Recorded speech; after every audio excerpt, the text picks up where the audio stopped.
Sakamoto strolled out of a building, sword in hand and gun at the ready, when boom, an explosion rocked the place. A group of assassins appeared, guns blazing. But Sakamoto, he just swiped his sword, deflecting all the bullets like he was swatting flies. In a flash, he charged, slicing one assassin and showering another in blood.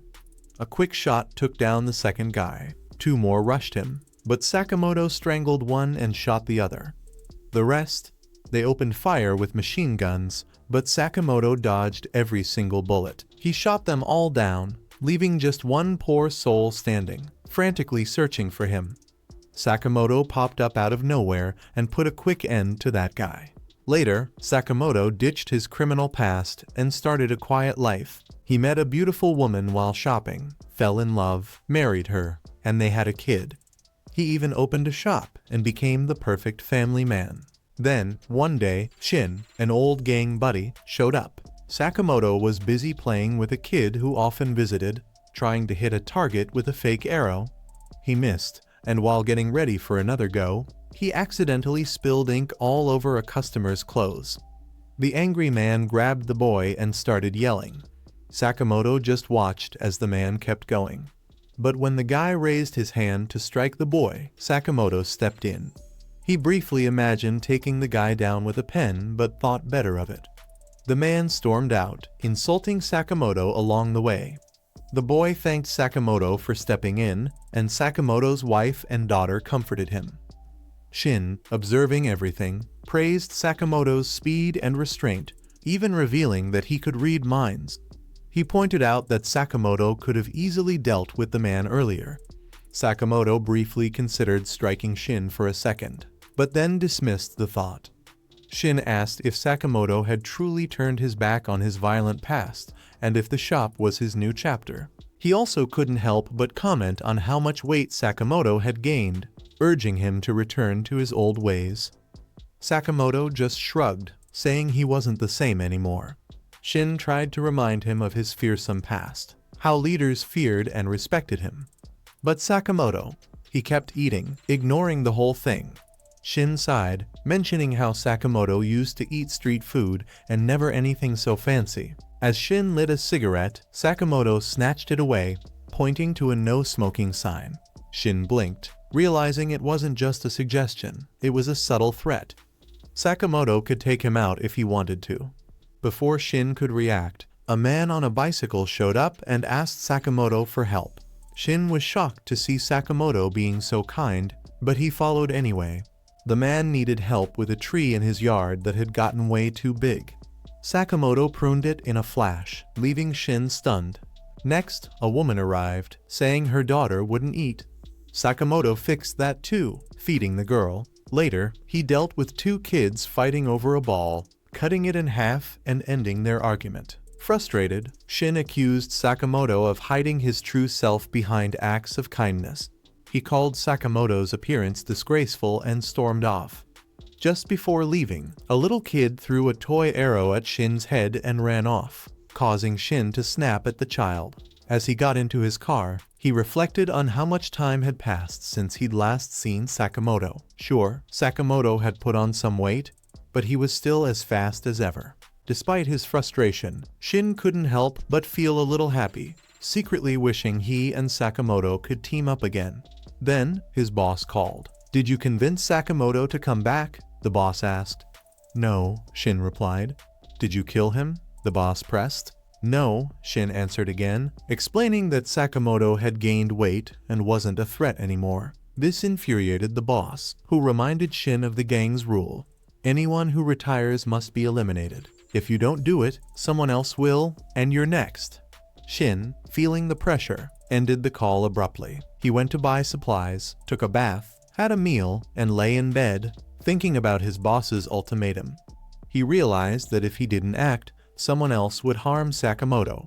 So, with weapon in hand, he made up his mind to handle it himself. The next day, Shin showed up at Sakamoto's store, claiming he was leaving the country and wanted to say goodbye. Then, without warning, Shin pulled out his gun and fired at Sakamoto. But Sakamoto deflected the bullet midair with a hard candy from his mouth. He then vanished. leaving Shin searching the store, unable to read his thoughts. Sakamoto, ever the trickster, distracted Shin with chocolates, making him lose focus. Then, using candy as projectiles, Sakamoto launched rapid strikes that Shin narrowly dodged. Shin tried to fire again, but Sakamoto threw a pack of pastries at him, throwing off his aim. Frustrated, Shin tried searching again, only to be blindsided when Sakamoto appeared behind him and knocked him out cold. As he lost consciousness, Shin caught a glimpse of the old Sakamoto, strong, fearsome, and as unstoppable as ever. Shin woke up in Sakamoto's home, greeted by Sakamoto's daughter. Shin, confused by the domestic surroundings, saw Sakamoto's wife preparing a big meal. She asked how much rice he wanted, and Shin, still suspicious, replied, "Not much," thinking the food might be poisoned. He reassured himself that he could handle it. But as he ate, the food was so delicious, he couldn't help but admit he'd never tasted anything so good. He complimented her cooking, and she joked that his reaction reminded her of Sakamoto in his younger days. Meanwhile, Sakamoto was feeding his daughter, and Shin reflected on the happy family moment, something Sakamoto had earned after leaving his violent past behind. As Shin was about to leave, Sakamoto escorted him out, and Shin, embarrassed, thanked him for the meal. Sakamoto pointed to a sign outside the shop that read, "We hope to see you again." Back at the gang's hideout, the boss confronted Shin, demanding to know if he'd killed Sakamoto. When Shin stayed silent, the boss got furious. "It's disgraceful you didn't finish the job." Shin, however, pleaded with the boss to leave Sakamoto alone. The other gang members laughed at him. The boss asked why Shin was so protective of Sakamoto, and Shin explained that Sakamoto now had a family and was no longer the same person. Shin even offered to sacrifice himself to spare Sakamoto. The boss coldly responded, "If you want to save Sakamoto, kill yourself." But Shin, reading the boss's thoughts, calmly revealed, "I never trusted you." Shocked, the boss ordered the gang to kill Shin, not realizing that Sakamoto was listening in from his shop with a hidden device.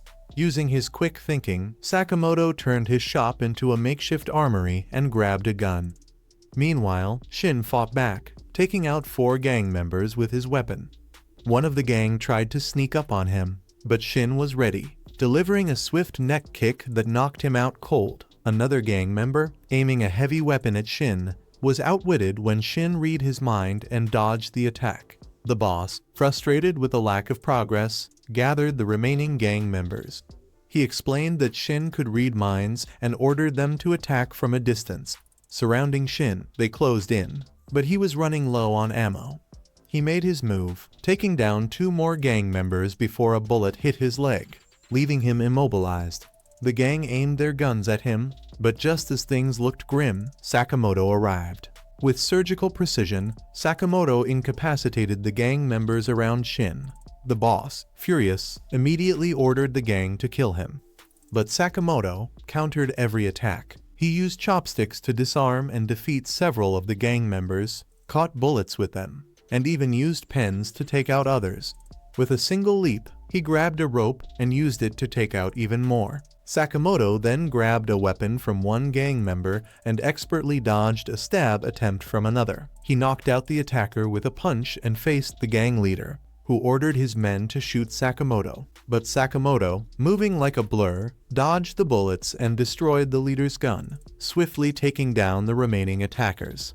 Shin, impressed, asked how Sakamoto had found him. Sakamoto casually picked up Shin's gun and showed him the listening device he'd planted earlier. Shin, amazed by Sakamoto's foresight, admitted he was always right. Before Shin could finish his thought, Sakamoto tossed him a work shirt and told him he'd be working at the shop now. At the store, Shin and Sakamoto donned their work uniforms, with Shin complaining that Sakamoto's eating habits were making the noodles disappear too quickly. Sakamoto's wife and daughter arrived, and the little girl ran over to hug Shin tightly. Later, Shin helped an elderly lady find something in the store, and a young boy asked him to play. Shin said he'd play after finishing his work, and the kid asked if he liked his new job. Shin replied, "It's better than my old one," but the kid pressed further, asking what his old job was. Shin, reading Sakamoto's thoughts, realized Sakamoto was silently threatening to kill him if he revealed the truth. Nervously, Shin told the kid he used to be a cleaner. Sakamoto, without a word, continued eating, and Shin kept restocking the shelves like a pro. As Sakamoto arrived, Shin couldn't resist commenting on the previous fight, praising Sakamoto's combat skills despite his weight gain. Annoyed, Sakamoto told him to get back to work. Shin's admiration caught the attention of Sakamoto's wife, who asked if he had been fighting again. Sakamoto quickly denied it, as she reminded him of their no fighting rule breaking it meant divorce. Later, the duo headed to Chinatown, where Sakamoto bought pork for his family. While Shin admired his dedication, their trip took a turn when a young girl named Oh accidentally broke a window and landed on Sakamoto, ruining his meat. Furious, Sakamoto's frustration was interrupted by a gang chasing Oh. Oh, unfazed, quickly defeated most of her pursuers with impressive combat skills. When a thug grabbed her and another aimed a knife, Sakamoto intervened, breaking the knife with a food utensil and taking the man down. Shin fought off others, while Oh disarmed and incapacitated the remaining gang members. As more reinforcements arrived, Sakamoto grabbed Oh and fled with Shin through the chaos. At their hideout, the gang's leader, Dan, scolded his men for failing to capture Oh, emphasizing the importance of the key she carried, which controlled the black market. His ruthless brother Bito executed one of the gang members, vowing to kill anyone in their way. Meanwhile, Oh revealed to Sakamoto and Shin that she was the daughter of a mafia boss. The key she carried unlocked her family's treasures, which her parents had entrusted to her before their demise. Despite Shin suggesting she hand it over, Oh refused, leaping away to protect them and the key. Sakamoto stopped Shin from following, silently weighing their next move. Sakamoto turned to Oh and asked if she could cook pork. She confidently replied that her father had taught her. Sakamoto, eager to end the chaos, made a deal. He'd handle the gang if she cooked for them afterward. Before Shin could react, danger struck. Bito appeared, landing a powerful kick on Sakamoto and trapping him in a nearby building with the gang. Shin panicked, while Lu, observing nearby, acknowledged the worsening situation. Sun mocked Bito's diminishing skill, while Bito brushed it off, relishing in the thrill of killing. Lu explained to Shin that the brothers, Bito and Sun, were infamous assassins who delighted in tormenting their victims. Amid their banter, Shin attacked Sun, only to have his strike easily blocked. Sun taunted Shin, who confidently countered that no one understood Sakamoto's true strength. As Bito tried to ambush Lu, Sakamoto delivered a crushing punch, sending Bito through the floor. Unfazed, Sun taunted Lu, asking her to surrender the key. Lu refused, revealing it was her father's final gift, a vault key holding her family's legacy. Sun scoffed, but when Lu lunged at him in anger, Sakamoto intervened to stop her. Lu explained her father had died protecting the key from these men. When Sun threw a knife at her, Sakamoto caught it effortlessly, standing firm. Sun mocked Sakamoto for interfering, but Sakamoto remained calm, reflecting on a promise to his wife to stop killing and help others.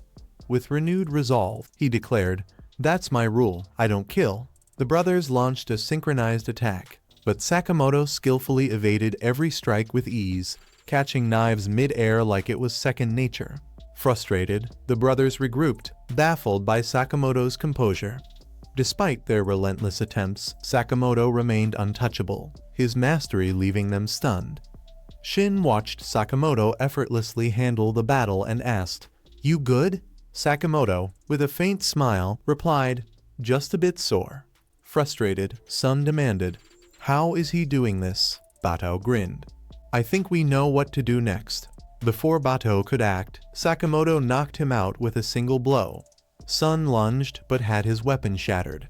Realizing defeat, Sun tried to escape, aiming for Lu, but Shin intercepted, yanking him down with a rope. Sakamoto sealed the deal by dropping a fridge on him. Lu, astonished, asked, "Who are you really?" Sakamoto replied casually, "Just shop workers, munching on crab." Meanwhile, Dan fumed in his office, unable to crack the vault. Suddenly, Lu appeared, knife at his throat. Panicked, Dan begged for mercy, but Lu silenced him. "Nothing will bring my father back," she said, leaving him trembling. The group turned to the vault, which Lu finally opened, revealing treasures. Amid the awe, Shin grabbed a book, only for Lu to snatch it back. Inside a small container, Lu found a letter from her father, expressing gratitude and a fond memory. As they sat eating pork together, Lu reflected, "It feels like so much was lost to get here." Next day, Lu showed up at Sakamoto's shop 2 hours late, which immediately set Shin off. He demanded to know why she was late, and Lu waved it off like it was no big deal. "Just a little delay," she said. Shin, practically steaming, shot back, "2 hours is not a little delay." When Shin checked the fridge and saw it was a chaotic mess, his irritation doubled. "You're doing everything wrong," he barked. Lu, unbothered, shrugged. Organizing isn't that important." Now fuming, Shin snapped. "Do you even have any work experience?" Lu smirked and fired back. "Sure. I used to help my dad wrap and bury bodies. Real hands-on work." That was the last straw for Shin. He stormed over to Sakamoto and demanded Lu be fired. Lu, still calm, dismissed the whole thing, saying organization was overrated. Shin insisted it was crucial for the shop's success, but Sakamoto intervened before things got out of hand. He told Shin to tone it down and calmly asked Lu to apologize if she was late again. Both Lu and Shin stared at Sakamoto like he'd grown a second head. "What's with the look? I'm just talking normally," Sakamoto said. Then he told Shin to join him outside for a chat and asked Lu to prep some pork dishes. Shin couldn't help but comment, "I don't think I've ever heard you talk this much." Sakamoto replied casually, "Maybe you talk too much," adding a playful threat to "shut up or else." Shin couldn't shake the feeling that Sakamoto was acting very un-Sakamoto-like. Before he could dwell on it, another Sakamoto strolled into the shop. Shin's jaw hit the floor. The real Sakamoto didn't flinch, watching as the imposter suddenly lunged at him with a knife. Sakamoto dodged with ease, countering so smoothly he had the fake Sakamoto pinned with a weapon in seconds. The intruder laughed and dropped the act, revealing himself as Tojo, an old acquaintance of Sakamoto. "Still sharp, I see," he grinned. Shin, thoroughly confused, wondered why he couldn't read this guy's mind. Tojo introduced himself as an old friend, claiming he owned a shop nearby. Lu, skeptical, pointed out there weren't any shops nearby. "Also, you don't look old enough to be his old friend," she added. Sakamoto confirmed Tojo's story, but clarified he was only 27. Tojo, now tied to a chair for everyone's peace of mind, calmly warned them that Sakamoto's life was in danger. "There's $1 million bounty on your head," he said. Shin snorted. "$1 million? That's it. I'd expect at least triple for him." Tojo explained that the bounty had been set by the association just yesterday, so things were about to get messy. Before they could digest this news, a pizza delivery guy walked in. Lu lit up, admitting she'd ordered it. Shin, suspicious, read the guy's mind and realized he was an assassin. The pizza guy whipped out a deadly pizza cutter and grabbed Tojo, holding the blade to his neck. "Nobody move, or he's dead," he shouted. Sakamoto didn't even blink, calmly eating his meal, which only enraged the would-be assassin. "Are you even listening to me?" he screamed. Before things got out of hand, Tojo overpowered the assassin in one swift move, choking him out cold. "Told you I was telling the truth," Tojo said, looking at Shin. He even suggested teaming up to protect Sakamoto. Sakamoto, still unfazed, told Tojo to let the guy go and leave. Tojo questioned how Sakamoto planned to handle the non-stop attacks, but quickly joked he wasn't one of the bad guys. Before heading out, he hinted that maybe it was time for Sakamoto to return to the battlefield. As he left, Sakamoto asked, "Who else is coming for me?" Tojo just smirked and said, "Classified," advising Sakamoto to stay sharp. Lu, curious, asked if every assassin would show up in disguise like the pizza guy. Tojo laughed. "Nah, assassins are unpredictable, but that'd be a little much." With a final farewell, Tojo left, carrying the unconscious pizza assassin. Shin tried to follow, but Tojo was gone in seconds. Lu then casually mentioned she had plans to head back to China. Sakamoto, meanwhile, noticed something odd on the hidden surveillance monitor connected to the association. At the association's HQ, a cleaner grumbled about all the effort being put into killing Sakamoto. "We've got bigger problems, like the black figure," he said. His long-haired colleague, however, warned him not to underestimate Sakamoto, noting he could probably kill any of them if he wanted to. Their leader cut in, warning them to be extra cautious. "Sakamoto's no ordinary target. We have to catch him outside his comfort zone and stack the odds against him," he said. The cleaner rolled his eyes, doubting Sakamoto's skills after 5 years of retirement. But their banter came to a screeching halt when Sakamoto appeared on their surveillance feed. Calmly, Sakamoto stared directly at the camera. "I'm waiting for you," he said. "Come to my shop, and I'll bury you here."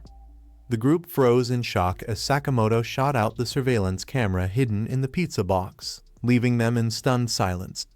Later, Sakamoto and Shin sat outside the shop, chatting about recent events.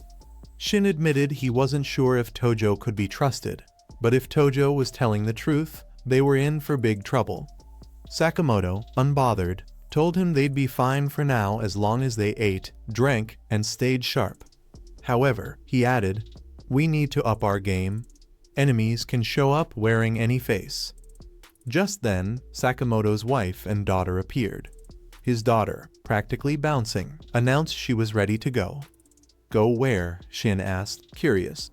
She excitedly explained they were headed to the amusement park, a trip she'd been dreaming about for ages. Sakamoto, scratching his head, admitted he had no clue about these plans but agreed to go anyway. The next day at the park, Lu, Sakamoto, and Shin quickly realized kids had more stamina than adults. After a dizzying ride, Lu collapsed on a bench, Sakamoto groaned about puking, and Shin joked about calling a doctor. Lu noticed Sakamoto's daughter flipping through a Sugar Bunny magazine and teased, "That thing's big enough to run a gang." Sakamoto's wife smiled, urging everyone to enjoy the day. But Shin, still on edge from Tojo's warning, suggested they keep an eye out for threats. Lu doubted they'd spot anyone, but Shin claimed he could sense murderous intent within 30 meters. Seconds later, his radar pinged the cleaner. An assassin moved in with a blade. Sakamoto effortlessly neutralized him with a pen. Shin and Lu dragged the body to the woods for cleanup. Shin admired Sakamoto's efficiency. Meanwhile, another assassin, reflecting on the failure, set his sights on Shin, deeming him the bigger threat. Back at the park, Shin sensed another presence. A long-haired man brushed past, noticed only by Lu. The assassin drew his gun but missed. Shin used a broken chair as a weapon, charging at the man. The fight escalated onto the ride's rails, where the assassin mocked Shin's resolve. Shin fired back. Sakamoto protects his family, that's why he never loses. The battle spilled onto a stage mid-performance. Disguised as a mascot, Shin knocked the assassin back, prompting cheers from the unaware crowd. Sakamoto's wife called it incredible, clueless about the danger. With Sakamoto's guidance, Shin delivered a knockout blow. The audience applauded, none the wiser. Another day, another assassin defeated.